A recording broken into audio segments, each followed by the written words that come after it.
Hello, I'm Sean Finnegan, and you are listening to Restitutio, a podcast to get you thinking about biblical and historical Christianity, to inspire you to follow Christ, and to convict you to lead a consecrated life.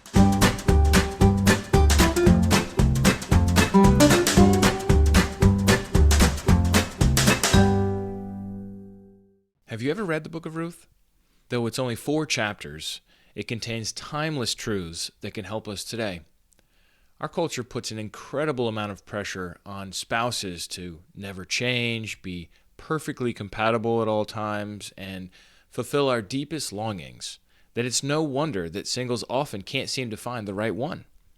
However, the lesson of Ruth's life is that she pursued God, she did the right thing, she took care of those around her, she was a woman of virtue and loyalty, and as a result of that, God took care of her, finding her a spouse and even building her a lasting dynasty. Now, I certainly don't mean to say that you have to be married in order to be a fulfilled human being. Of course, Jesus was single for life. But if this is something that matters to you, either getting married or having a good marriage, then this book of the Bible can really help provide some insights on this important subject. Here now is podcast 134, Finding the Love of Your Life in the Book of Ruth.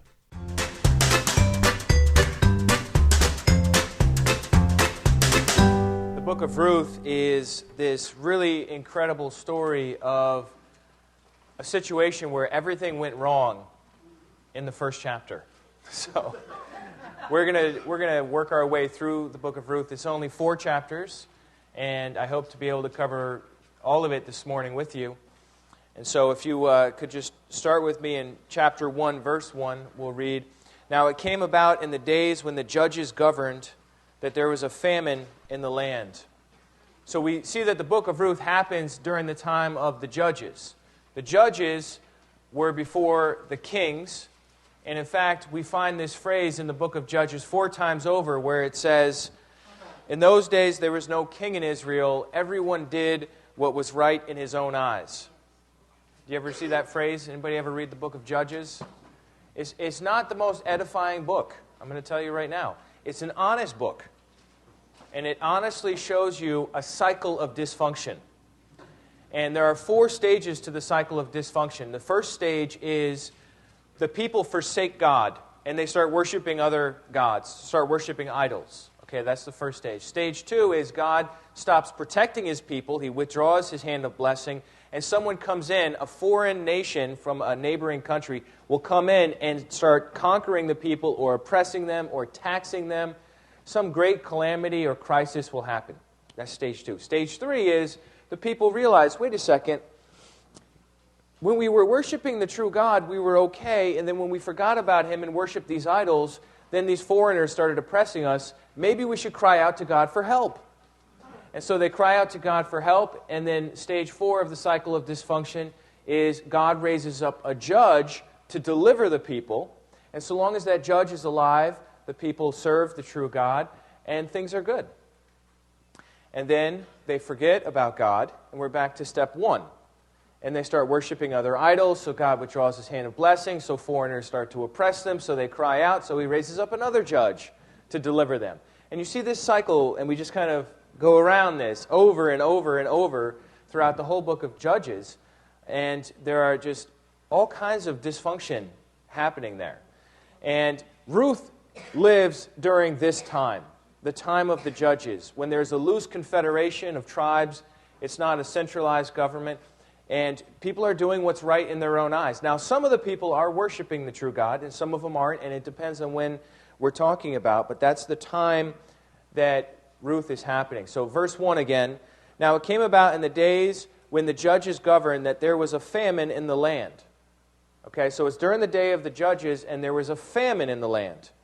"And a certain man of Bethlehem in Judah went to sojourn in the land of Moab with his wife and his 2 sons. Now, when there's a famine and you're living in an agrarian society, you've got yourself a problem. There are no grocery stores, no refrigeration, no electricity, no trucks transporting food from place to place. When there's a famine and you're in an agrarian society, you've got a crisis on your hands. You've only got a few options. I think I put them in your notes there. You can find a way to get food from someone else, or you can move somewhere else that doesn't have a famine, or you can just starve to death. That's kind of a shocking thing to put in there, and maybe you think I'm trying to be cute, but in ancient civilization, death was always sort of crouching at the door. Starvation was always just around the corner. You don't have systems in place to catch you, nets to catch you, if the grain doesn't grow. So starvation is a serious, ever-present threat that they're dealing with. And so those are the options. You can find a way to get food from someone else. Maybe you can sell some of your things to somebody who has food. You can barter, maybe. Another thing you might do is beg for food at the city gate and try to provide for your family that way, which would be very difficult.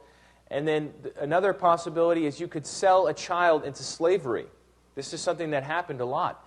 Elimelech is the guy we're going to look at here. He has 2 sons. He could sell one of his sons into slavery, use that money to pay for food for his family. He knows his son would be taken care of because he would have enough food under his owner, his master.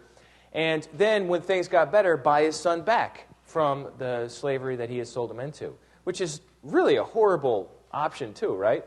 So he chooses to leave. He's like, you know what? There's famine here. I'm going somewhere else. I'm going to try farming. I'm going to try shepherding, whatever his trade was. I'm going to try it somewhere else, and hopefully things will get better. So that's what he does. Chapter 1, verse 2. The name of the man was Elimelech, and the name of his wife Naomi. And the names of his 2 sons were Mahlon and Chilion, Ephrathites of Bethlehem in Judah. Now they entered the land of Moab and remained there. So they went to another country, a country called what? Moab, which is right next door to Israel. And today that country is called Jordan. It's the country of Jordan. And so that's where they went, and they stayed there. And Elimelech, Naomi's husband, died, and she was left with her 2 sons. But wait, it gets worse. Verse 4. They took for themselves Moabite women as wives. The name of the one was Orpah, and the name of the other was Ruth. And they lived there about 10 years. Then both Mahlon and Chilion also died. And the women were bereft of her 2 children and her husband. This is really bad. We've lost 3 husbands. We've got 6 people, and now we've lost half of them. It just so happens it's all the men that have been lost. And so we have Naomi and her 2 daughters-in-law, Orpah and Ruth. And so the widow has very few options too. She can go back with her family. She can remarry. She can depend on the charity of others. A lot of times widows became prostitutes just to make ends meet in the ancient world. Or they could starve. I mean, again, that stark realization that death is right around the corner because you're in a situation where there isn't any safety net to catch you. And so Naomi recognizes the severity of the situation. She says, I can't provide for these girls. I love them. They're my daughters-in-law, but I can't provide for them. I'm going to tell them to choose option 1. Go with their families. I'm going to go with my family. They can go with their families, and maybe our families can help us. So in verse 6, that's what we read. Then she arose with her daughters-in-law that she might return from the land of Moab, for she had heard in the land of Moab that Yahweh had visited his people in giving them food. So the famine is over back in Judah. And so that's good news. So she departed, verse 7, from the place where she was, and her 2 daughters-in-law with her, and they went on the way to return to the land of Judah. And Naomi said to her 2 daughters-in-law, Go, return each of you to her mother's house. May Yahweh deal kindly with you as you have dealt with the dead and with me. May Yahweh grant that you may find rest, each in the house of her husband. Then she kissed them, and they lifted up their voices and wept. Naomi was a quality woman. You see that here? I mean, look at her God talk. Look at how she talks about God. She's not talking to them about God. She's talking to them about what they need to do, and she can't help but bring Yahweh into it, her God, the Israelite God. They're Moabites. They serve other gods. The god of Moab is Chemosh, not Yahweh. And she says, may Yahweh deal kindly with you. And you see this tender moment where her mother-in-law and her 2 daughters-in-law, they're at a point where they're going to split ways. They're going to part. And they weep. and it's high emotion here. And they said to her, "No, but we will surely return with you to your people." Look at how what kind of woman was Naomi? That these two forward women were like, they love their mother-in-law so much that they're like, "No, we want to go with you." Knowing that she can't provide for them, knowing that she can't help them. Verse 11, Naomi said, "Return, my daughters, why should you go with me? Have I yet sons in my womb, that they may be your husbands? Return, my daughters, go, for I am too old to have a husband. If I said I have hope, if I should even have a husband tonight and also bear sons, would you therefore wait until they were grown? Would you therefore refrain from marrying? No, my daughters, for it is harder for me than for you, for the hand of Yahweh has gone forth against me." And they lifted up their voices and wept again, and Orpah kissed her mother-in-law, but Ruth clung to her. So Naomi says, "Look, everyone, we're all going to go with option one. We're all going to go back to our families."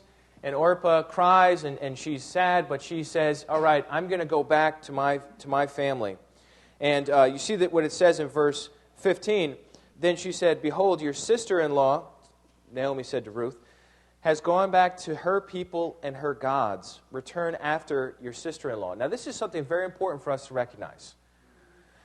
That the gods and the people, the gods and the land are linked together. Okay, so Naomi says, "Go back to the land." Orpah says, "I don't want to go. I love you. You're such a quality woman. You've taught me so much. I married your son, and you have been like a mother to me, and I love this, how you talk about this foreign God, Yahweh, and everything else." But in the end, when push comes to shove, Orpah says, "All right, I'll go. I'm going to go back to my land, go back to my family, and go back to the gods of my land." But not Ruth. What does Ruth do? Verse 16. Ruth says, "Do not urge me to leave you or turn back from following you. For where you go, I will go. And where you lodge, I will lodge. Your people shall be my people, and your God, my God. Where you die, I will die, and there I will be buried. Thus may Yahweh do to me, and worse, if anything but death parts you and me." Now that is a declaration. That's somebody saying, "No, I'm not going back. I don't want the gods of my old land. I want you, and I want your gods," or your God. There's only one God for the Israelites, right? Yahweh. "I want to throw in my lot with you.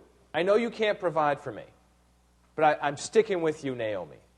I mean, incredible woman here. When she saw that she was determined to go with her, she said no more to her. Naomi got the clue. Hey, there's no reasoning with this girl. Right? She's coming with me, whether I like it or not. It's important to realize this is not like moving to Canada. If you move to Canada, you've got to learn how to deal with the flashing green light. Has anybody seen the flashing green light? No. Okay, so in Canada, they have a light that's a flashing green, and it doesn't mean go and then stop and then go. It means go. And you can take a left if you want or not. Doesn't matter. It's like this super green. It's a flashing green. Okay, it's a very minor thing to learn. If you're moving from Moab to Israel, it's more than just learning a few traffic rules. We're talking about everything changing, a culture that is radically different. The Israelite culture is determined by the law of Moses. You can't wear wool and cotton mix anymore. You can't work on Saturday anymore. No more pork. I mean, these are just little things, but we're talking about a massive cultural shift. Instead of worshiping at the statues, you worship the one true God through sacrifice without any statues. That's different. Instead of worshiping a God for this and a God for that, you just worship Yahweh. That's it. And so there are these major shifts. And Ruth is saying, look, I'll take it all. I want it. I want to be part of your people. I want to worship the same God as you. That's what she said. She's abandoning her family gods. She's abandoning Chemosh, the god of the Moabites. And she's going to serve an exclusive God, a God who doesn't tolerate cheating. This is a big change. This isn't just taking a little trip over the border, even though it was just over the border to Israel. It was a major thing. And so I want to share with you a little bit about the background of Moab so that you have an idea of the prejudice and the racism that was between these two peoples, the Israelites and the Moabites. Because let me tell you something, they hated each other. They absolutely despised each other. And a Moabite woman is the worst kind of person that you would want to have any dealings with. Okay? To start out with, Moab was a guy. He was a person. And his dad was Lot. His dad was Lot. Now, Lot is a relative of who? Abraham, right? So it's Abraham's relative, Lot. And maybe you remember Sodom and Gomorrah. The city was destroyed, but Lot and his two daughters were saved, and they were brought out of the land with the angels. And Lot got a little, I don't know if you want to call it cold feet or agoraphobic or something. He decided not to settle in a city because he had just seen Sodom and Gomorrah and the other cities destroyed by fire from heaven. So he's a little gun-shy, I guess. So he goes and he stays in a cave with his daughters. And he's staying in a cave with his daughters, and do you remember what happens next? His daughters say, there's no hope for us, there's no men for us, our dad is living in a cave, and we're with him, and how are we ever going to have husbands or children? How are we going to pass on our name? And so they come up with a plan. We'll get dad drunk, and then we'll sleep with him. Not the best plan. But that's how we got Moab. Moab was the son of Lot and his firstborn daughter. So that Moab's not starting out on a good foot. Okay? And the Israelites are telling this story. You know? They know this story. The second thing is, when the Israelites, this is hundreds of years later, when they came out of the land of Egypt, they're coming to the promised land, and Moses was with them, leading them. They come by the land of Moab, and God says to them, look, I don't want you to mess with the Moabites. They're your kinsmen. I've given that land to the Moabites. I have not given you that land to the Moabites. I'm going to give you the promised land. That's not the promised land. Don't mess with the Moabites. And so God's kind of got their back. It's interesting, huh? But the Moabites don't really have any trust in the situation. And they see this horde of pilgrims coming out of nowhere, and they hear stories about plagues in Egypt and stuff, and they are freaking out. And so Balak, the king of the Moabites, hires Balaam to curse the Israelites. And he brings them up to a high place so he can see all the Israelites camped there and in their tents. And Balaam says, I want you to curse these people by Yahweh. And what does Balaam do? He blesses them. And that happens a second time, and then a third time. So Balaam is blessing them 3 times, because God won't even let the words escape his mouth to curse them. And so then we hatch a plan. God's not going to let me curse these people. We're going to have to somehow get the protection of God off of the people so that we can really mess with them. So what did he do? He came up with a plan. Balaam came up with a plan and advised the king. And he said to the king, you know what? This God of theirs, Yahweh, he doesn't tolerate idolatry. If we can get the people to commit idolatry, then he won't protect them anymore. So they sent down Moabite women. They found the most attractive Moabite women. They sent them down to the camp of the Israelites, and they seduced the men away. And they brought the men away, and they slept with the men, and they got them to worship Baal. And do you know what the end result of that fiasco was? 24,000 Israelites died from a plague, stopped by Phinehas with his spear. And that story about the Moabites was encapsulated in this one command we find in the book of Deuteronomy. I've got it in your notes there, the reference, so I'm not going to turn to it. But the command is this: no Moabite will ever come into the congregation of Israel, even to the 10th generation. I don't want any Moabites among my people, is what God commands Moses. I don't want them. They're no good. See what they did? 24,000 just died. We almost lost the whole thing. We're not even in the promised land yet, and these Moabite women have seduced the men away to serve other gods. I don't want any Moabites in the congregation. That's what God says in the time of Moses, hundreds of years before Ruth. Or maybe only 100 years before. It's hard to say. And then we have Eglon, the Moabite king, a guy named Eglon. He was a big guy. he decided he was going to league with Ammon and Amalek, two other nations, and fight against Israel during the time of the Judges.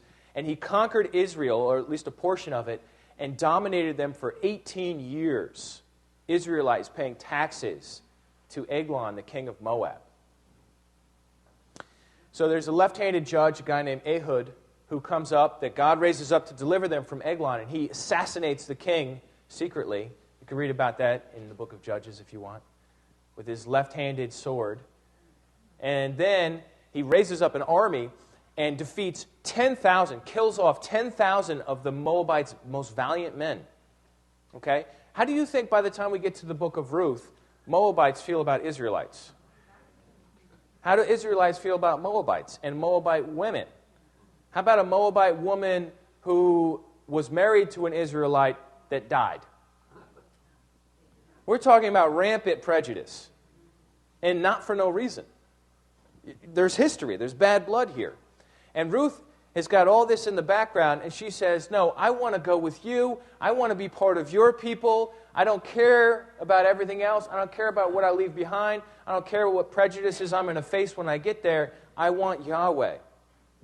And that's what she does. Just incredible faith. Chapter 2. Ruth gleans. Gleaning is when you pick up the pieces that the harvesters miss when they're wielding the sickle. They had this sickle, and they would cut that barley or that wheat or the corn, and they would gather them up into sheaves. And inevitably, some little pieces would fall to the ground. And the law of the land, the law that God gave the people, was you're not to be too thorough. You pass through it once. You don't pass through it twice when you're harvesting, so that the poor, the widow, and the orphan, and the foreigner can come behind and pick those pieces up, and that they can be provided for. Likewise, you're not allowed to harvest the edges of your field or the corners. Those are for the poor, the widow, and the orphan. It's God's built-in welfare plan. Chapter 2, so that's what Ruth takes advantage of, right? She's got no way to make any money. Her mother-in-law has no way. So what are they going to do? They're going to take advantage of the provision God made for the foreigner and the widow. Ruth chapter 2. Now Naomi had a kinsman of her husband, a man of great wealth, of the family of Elimelech, whose name was Boaz. Boaz. I bet his friends call him Bo. And Ruth, the Moabitess, said to Naomi, please, let me go to the field and glean among the ears of grain after one in whose sight I might find favor. And she said to her, go, my daughter. So she departed and went and gleaned in the field after the reapers. And she happened to come to the portion of the field belonging to Boaz, who was of the family of Elimelech. Now Boaz came from Bethlehem and said to the reapers, I love this greeting Boaz gives. He's just like going to check out the workers. He's the owner. And he goes up and he says, may Yahweh be with you. That's how he says hi. This is a man who believes in God. His hello is, may Yahweh be with you. And they reply, what? May Yahweh bless you. These are God people. These are believers. Boaz and his workers here. Then Boaz said to his servant, who was in charge of the reapers, who is this young woman? Whose young woman is this over here? I don't recognize her. Who's this? There's Ruth out there, an attractive young woman, and she's gleaning in the field. And she catches Boaz's eye, and he says, whose young woman is this? Right? And the answer would be, well, it's so-and-so's daughter, or it's so-and-so's wife. Because usually it would be related to the protector, whether it would be the father or the husband. And this is what they say instead. The servant of the reapers, verse 6, replied, she is a young Moabite woman who returned with Naomi from the land of Moab. And she said, please let me glean and gather after the reapers among the sheaves. Thus she came and has remained from the morning until now. She has been sitting in the house for a little while. Then Boaz said to Ruth, so he goes up to Ruth, listen carefully, my daughter. Do not glean in another field. Furthermore, do not go on from this one, but stay with my maids here. Let your eyes be on the field which they reap, and go after them. Indeed, I have commanded the servants not to touch you. What? A woman without the protection of a father or a husband or a brother is going to be vulnerable. And so Boaz says, hey, guys, don't touch her. She's under my protection. So Boaz is already... Now, why would Boaz do all this for a young Moabite woman? We're about to see. When you are thirsty, go to the water jars and drink from what the servants draw. Verse 10, she is just overwhelmed by Boaz. When she fell on her face, bowing to the ground, and said to him, why have I found favor in your sight, that you should take notice of me, since I am a foreigner? Verse 11, Boaz replied to her, all that you have done for your mother-in-law after the death of your husband has been fully reported to me. How you left your father and your mother and the land of your birth and came to a people that you did not previously know. Boaz said, I heard what you did for Naomi. I heard your radical act of loyalty to our people, to our God, to forsake what you had behind. And look what he says in verse 12. This is my suggested memory verse for this book for today.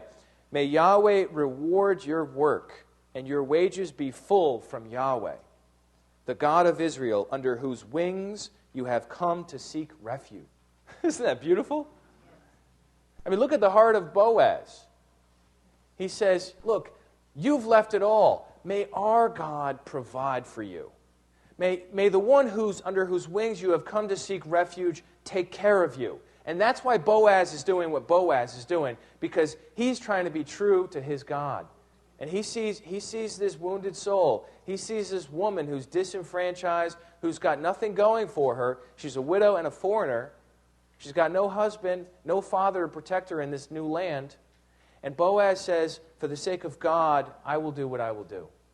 And you read the law. In the law, there's all these provisions for taking care of the foreigner, taking care of the widow, taking care of the orphan. And Boaz is being true to that. Quality guy. Quality man. And so, let me read that again. May Yahweh reward your work. She's not sitting at home, she's working. Right? She's out in the field, she's gleaning. May Yahweh reward your work, and your wages be full from Yahweh, the God of Israel, under whose wings you have come to take refuge. And so in verse 20, Ruth gets home and she reports to Naomi, hey, I got all this barley. And Naomi says, where'd you get all that barley? We read, Naomi said to her daughter-in-law, may he be blessed of Yahweh, who has not withdrawn his kindness to the living and to the dead. Look at this believer, Naomi. God has not withdrawn his kindness. Again, Naomi said to her, the man is our relative. He is one of our closest relatives. Boaz is a potential redeemer. We'll get into that in just a second. Chapter 3, verse 1. Then Naomi, her mother-in-law, said to her, my daughter, shall I not seek security for you, that it may be well with you? Now is not Boaz our kinsman, with whose maids you were? Behold, he winnows barley at the threshing floor tonight. Wash yourself, therefore, and anoint yourself, and put on your best clothes, and go down to the threshing floor, but do not make yourself known to the man until he has finished eating and drinking. See, even Naomi knows you don't interrupt a man when he's trying to eat.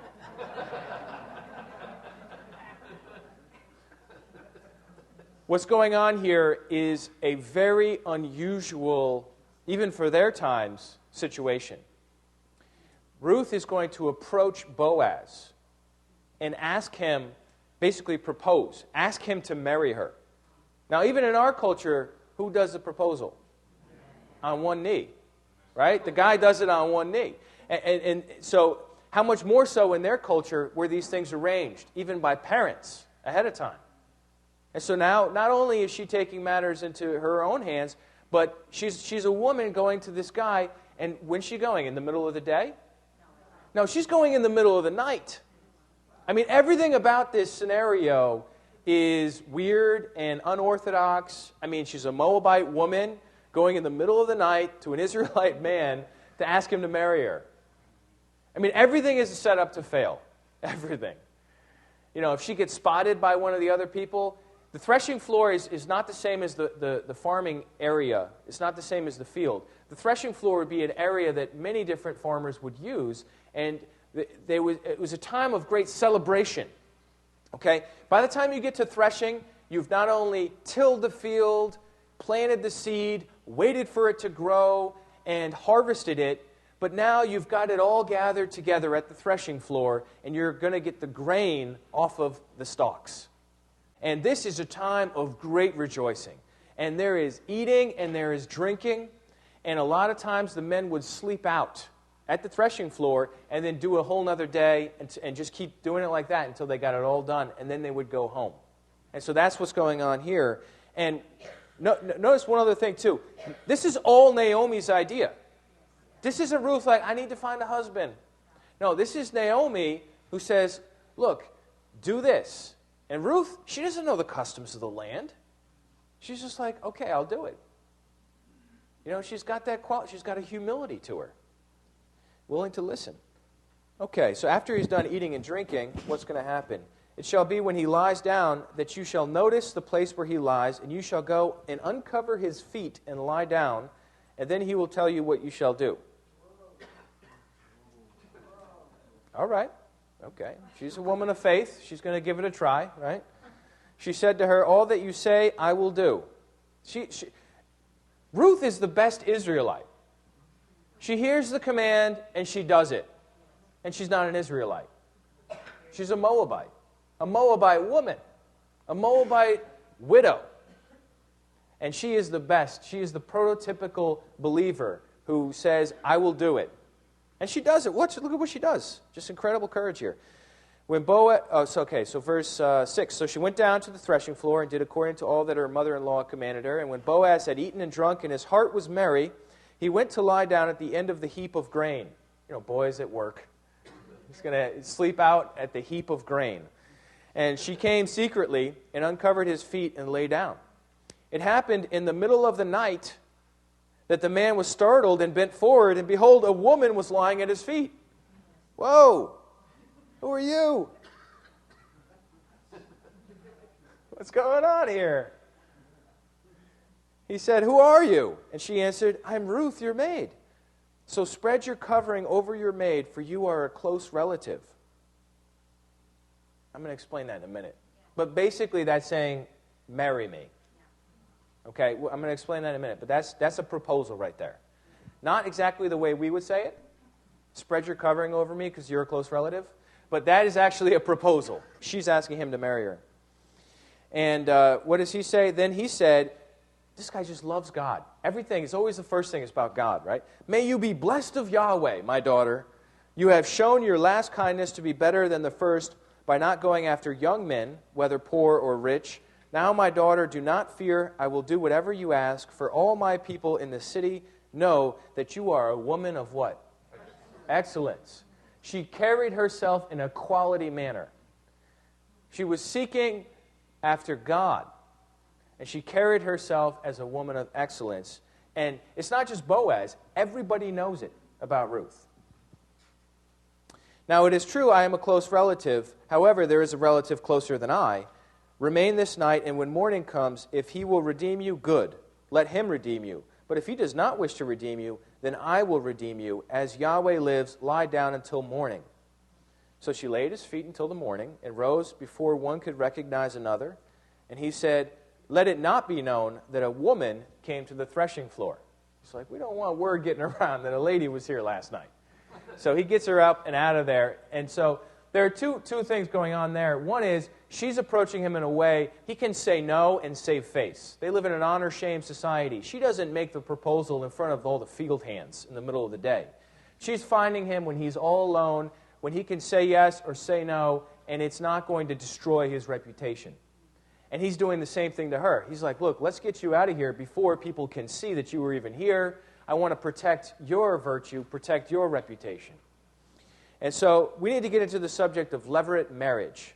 Levirate marriage, I have a quote for you in your program, says, any child, this is from a book, Great People of the Bible and How They Lived.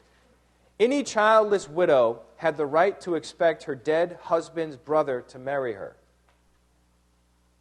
Now, in our society, it's not that way. When somebody's husband dies, the brother-in-law is not bound by law to marry the widow.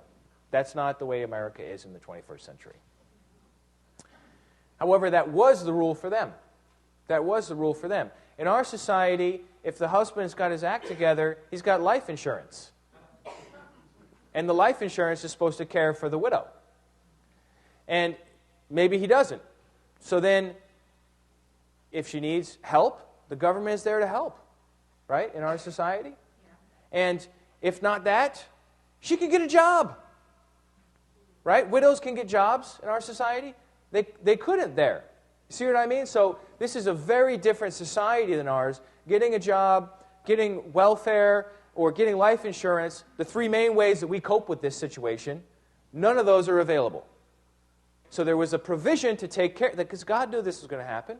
He knew that sometimes somebody would die and his wife would still be alive, and what to do. And so what God did is He provided that the brother would then marry the widow. If no brother existed, some more distant male relative was required to perform this duty. Whichever relative married the widow became her goel, redeemer. So this would become her redeemer, the goel, redeemer or protector. The first son born to the widow by the new marriage was counted as a child of the dead husband and inherited his property. So let's run it through. So Elimelech was the guy, right? And he had some property in Judah, in Bethlehem. We'll come back to Bethlehem in a minute. He has some property there, and he decided to leave because of the famine. He went to Moab. He died. So who inherits his property? His kids. He has two sons. But they both die.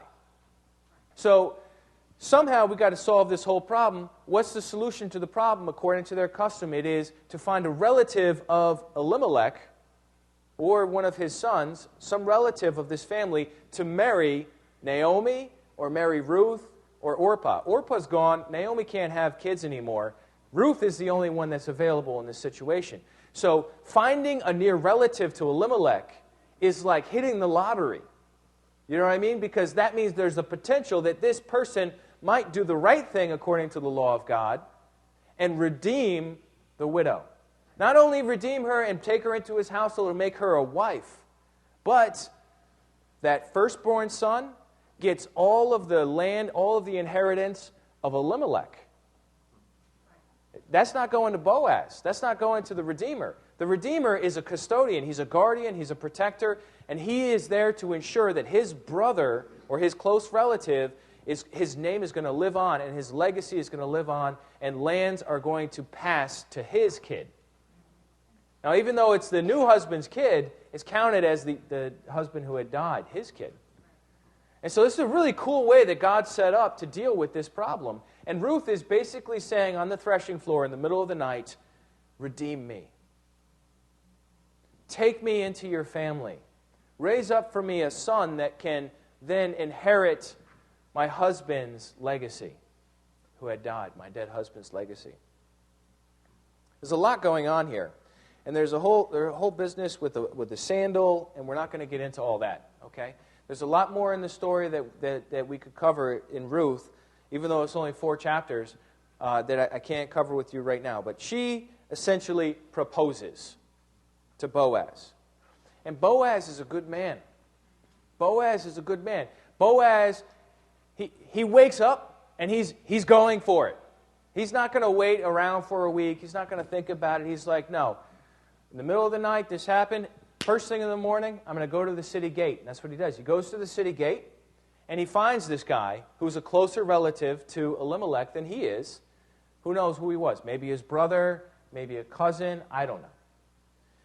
And he says to him, look, Naomi has a piece of land from her husband Elimelech, and she's looking for somebody to redeem it. Can you redeem the land from Naomi? And the guy says, yeah, I could redeem the land. Naomi can't have kids. She's, a little older, and he gets to keep the land. It's a good deal. And then Boaz says, well, when you redeem the land from Naomi, you also get Ruth, the Moabite widow. And this guy's like, look what he says, verse 5, chapter 4, verse 5. On the day you buy the field from the hand of Naomi, you must also acquire Ruth, the Moabitess, the widow of the deceased, in order to raise up the name of the deceased on his inheritance. The closest relative said, well, actually, I cannot redeem it for myself because I would jeopardize my own inheritance. Redeem it for yourself. You may have the right of redemption, for I cannot redeem it. So the guy passes it to Boaz, who wants it. He wants to do the right thing. He wants to take care of Ruth. This guy's like, I'll take the lamb, but not the woman. Boaz is like, I'll take the woman. Who cares about the land? Quality guy. And so then they do this business with the sandal, which you can read on your own.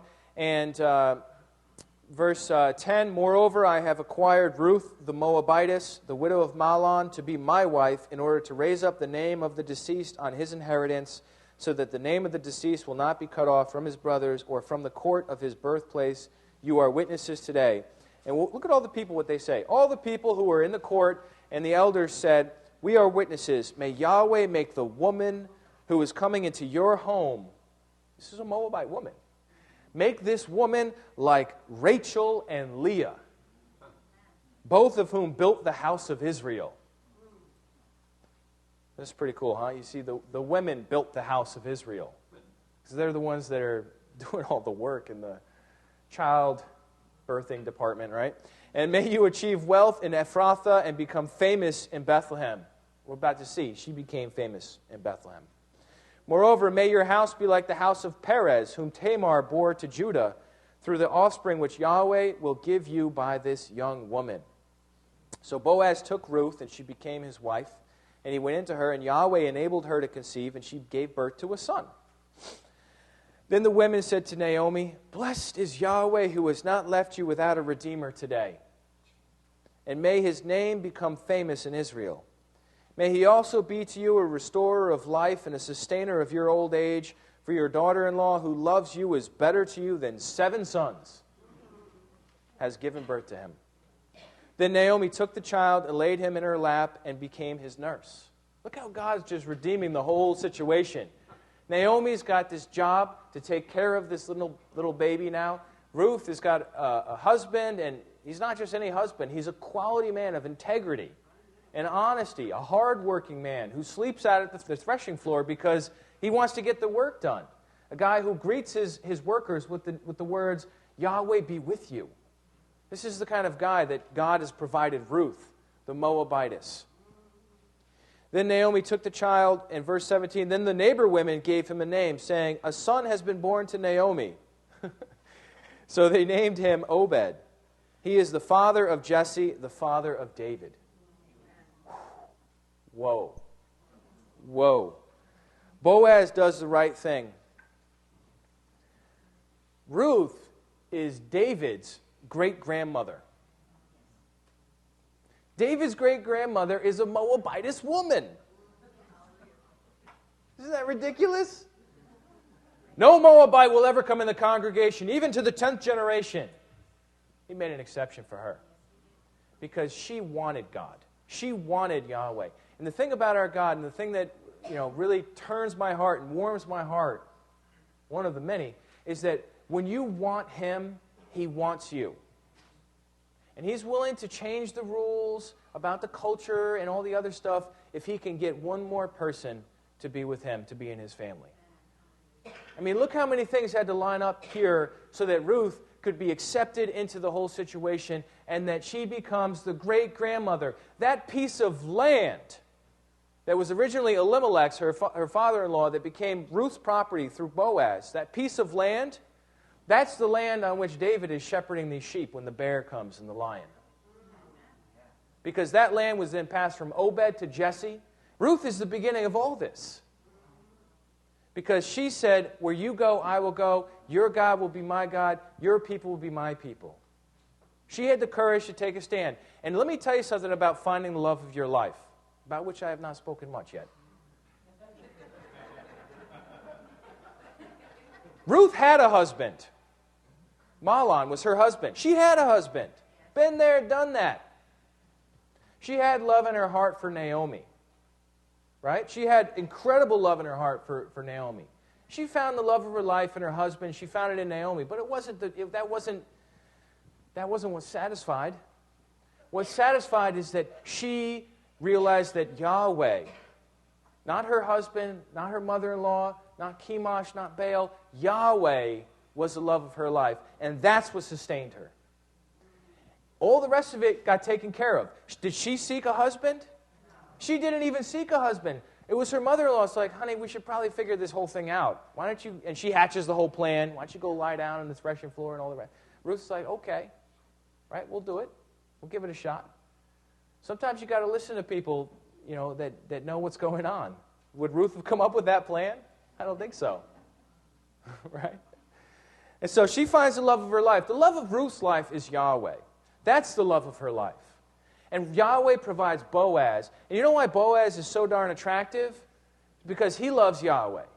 And you know why Ruth is so attractive to Boaz? Because she loves Yahweh. She did the right thing by Naomi, and she was a woman of virtue. Those are the things it says about Ruth. And Boaz is like, I want this woman. I'll redeem her. I'll redeem the land. I'll give all the land to her firstborn son. I don't care if it diminishes my inheritance. She's worth it. And the thing is, and this is more from the modern day Ruth, my wife, who has the same name, is she says, you want to attract a godly man? Be a godly woman. I've heard her say that many times to many people. You want to attract a godly man? Be a godly woman. You get this straightened out, and then a godly man will find that attractive. Same thing for the guys. You want to attract a godly woman? Become a godly man. You seek after God. You love God. And then other God lovers are going to come along and be like, wow, you got it going on. So although she has every reason not to, Ruth chooses Yahweh and his people. The people of Israel had killed 10,000 of the valiant Moabite warriors. But she doesn't care. Ruth chooses Yahweh and his people. Even if it's a forbidden love, she wants the God of Naomi. Instead of spurning her, this is what our God does, this great lover. He accepts Ruth, and he doesn't just accept her, he provides for her, and she comes under the protection of his wings, our God's wings. God is the one who protects her and is her Goel and Redeemer, and then he provides Boaz to handle the details. But Boaz recognizes under God's wings that she comes for protection. Not only does he provide her with a husband and a means to thrive, but he grafts her into the ancestral tree that one day would sprout the branches, not only of the King David, but even Jesus, the Messiah. Ruth is the great, however many greats, grandmother of Jesus, the Messiah, the King of the world. That's Ruth. That's incredible, isn't it? She's no longer some unfortunate Moabite widow. She's a matriarch, the great-grandmother of David and the premier example of a heart who found the love of her life. She found the love of her life, and God took care of the rest. I feel like that's the missing ingredient, you could go to the store at the checkout line and see 1,000 magazines that'll give you advice on finding the love of your life. How many of them will tell you the insight from the book of Ruth? How many will tell you that the true way to find the love of your life, not the love of your year or of your month, but of your life, is to find the true God? And to love him with all your heart, soul, mind, and strength. And he will provide. Let's pray. Father in heaven, we thank you for this example, for this incredible woman. We thank you for being a God that is so worth loving. A God who is willing to flout tradition, make exceptions to your own rules, just so that you can provide for and accept and redeem and transform someone who has a genuine desire. God, I pray that those of us whose love for you has grown cold, that you would ignite in our hearts a flame for you, Father. Give us passion for you. Those of us who have never come to know you before, I ask that you draw us to you by the love and the example that you have provided through your Son, Jesus Christ, and what he did on the cross for us. Please help us with this, Father, to recognize that you are the love of our life. In the name of Jesus Christ, amen. Well, thanks so much for tuning in. I hope you enjoyed that. We're in between classes right now, so we're only putting out a podcast once a week here for the next few weeks as we take our break in between classes. I'll give you some more information about the next one that's coming up. in a few weeks. But for now, I just wanted to encourage you, if you enjoy Restitutio, why not drop over to iTunes and give us a 5-star review? In fact, we just received one from Jared entitled Faith Without Borders, and he writes, if you are looking for a faith-based podcast that is not afraid to look deeper and follow biblical truth wherever it may go, then this program is for you. Its creator, Sean Finnegan, does an excellent job seeking out issues that are both relevant and pressing to the 21st century Christian. No topic is taboo. The discussions here prove Scripture is ready to be tested and can in fact hold up to scrutiny. Well, thanks so much, Jared. I really appreciate you taking the time to do that. And I believe that a lot of what you're referring to there is our off-script series, where we look at a number of different cultural, current events and moral issues, not really from a political point of view. That's not our goal, but from a biblical and issue point of view. And so I encourage you, if you haven't yet heard any of the off-script episodes, go check that out. Also, if you're just interested in off-script and not all the rest of this, then you can subscribe to only the off-script episodes as a separate podcast, or only the classes as a separate podcast. So take a look at that. Also, off-script episode 23 was one in which we discussed a very similar topic to this episode on Ruth, with Dan Fitzsimmons and Rose Ryder, called Worshipping Love, where we looked at the idol of love, Aphrodite as it were, and considered the deeper implications of the human heart and how we can so easily strive for human affection to such a degree that it ends up just, we end up just crushing what it is we're seeking to preserve. So take a look at that. And also podcast 12, Don't Let Them Go by Keith Daniel. Phenomenal podcast for especially those of us who are married to hear, and really to take to heart this idea that once you are married, you're in it for life, come what may. And whatever frustrations or fights come along, you can get through them. And with God's help, you can come out the other side even stronger. So take a look at that. I've got those links in the show notes. We'll see you next week. And remember, the truth has nothing to fear.